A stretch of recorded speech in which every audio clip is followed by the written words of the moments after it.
your left is a traditional classroom, and on your right is a flipped classroom. These two videos were taken approximately a year apart and cover pretty close to the same material. We're going to now take a look at the traditional class, and what we're going to see now is a time-lapse video of the entire 87-minute class. So you're going to see it move by pretty quickly, and the idea here is so you can see what happens during the traditional class.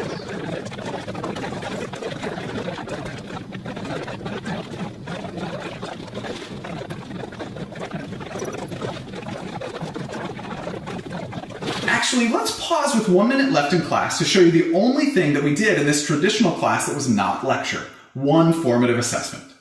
What is funny about this is that in the flipped class, we actually started where the traditional class ended because the students had already received this lecture at home. In fact, in the flipped class, we had time for 2 formative assessments instead of just 1, and we also had time for a summative assessment in the form of a quiz. Remember that quizzes aren't just for grades. Quizzes also help teachers keep track of what students are or are not understanding.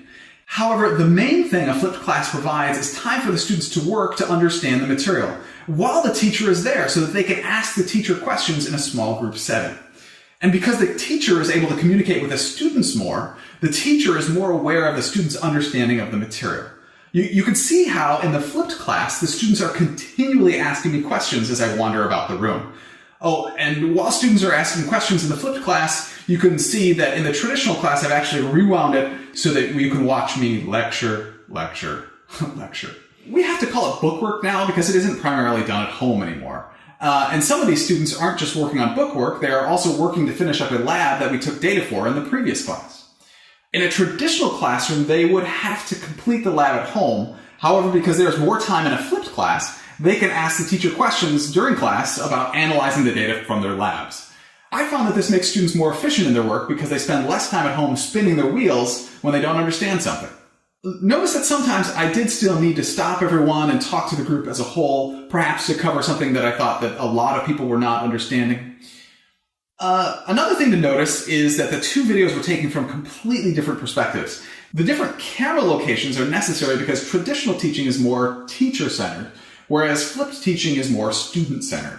This is because traditionally the teacher is standing at the board for most of the class. However, when the class is flipped, the teacher spends most of their time with the students at the lab tables and desks. Let's take a moment and just listen to the differences between the 2. Again, traditional teaching is more teacher-centered, so you will hear me lecture most of the time. However, flipped teaching is more student-centered, therefore you will hear the students being actively engaged in their learning rather than passively watching me lecture.